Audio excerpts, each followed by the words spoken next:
ආයුබෝවන් සියලුම දෙනාටම සුබ දවසක් වේවායි ප්‍රාර්ථනා කරනවා.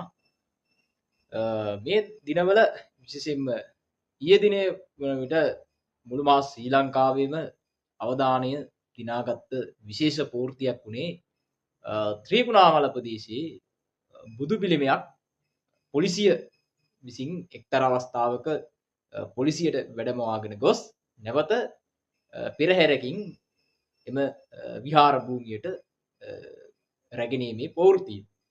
ඉතින් මේ සම්බන්ධව අද දිනේදී නඩුවක් විභාග වීමට නියමිතයි. ඉතින් ඒ කාරණාව සම්බන්ධව නඩු තීන්දුවක් මගින් කුමක්ද යථාර්ථය කුමක්ද නියමාකාරයෙන් සිදුවීම කුමක්ද යන්න සම්බන්ධව යම් අපක්ෂපාතී තීන්දුවක් අධිකරණය විසින් ලබා දෙනු ඇතයි අපි විශ්වාස කරනවා. ඉතින් මම ඒ සම්බන්ධව නෙමෙයි අද සාකච්ඡා කරන්න බලාපොරොත්තු වෙන්නේ. ඊයේ දිනේදී මේ ශ්‍රී ලංකාවේ එක්තරා භික්ෂුන් වහන්සේලා කිහිප දිනෙක නව නිකායක් ලංකාවේ පිහිටුවා ගන්නවා. අලුත් නිකායක්. ඒකට ලංකාවේ මේ දක්වා පවතින්නේ නිකායන් 3යි. එකක් තමයි කීර්තිසී රාජසිංහ රජුගේ සමයේ ආරම්භ වෙච්ච සියම් මහා නිකායක්. එහි පාර්ශව දෙකක් තියෙනවා. එකක් තමයි මල්වතු පාර්ශවය අනික අස්ගිරි පාර්ශවය.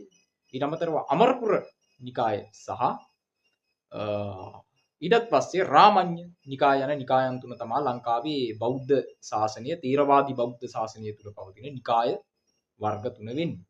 ඒකට ඊයේ දිනේදී ශ්‍රී ලංකාවේ සමහර භික්ෂූන් වහන්සේලා කිහිප දෙනෙක් විසින් නව නිකායක් පිහිටුවා ගත්තා. රාජපක්ෂ නිකාය කියලා ඒ නිකායට ඔවුන් නම තියලා තියෙනවා.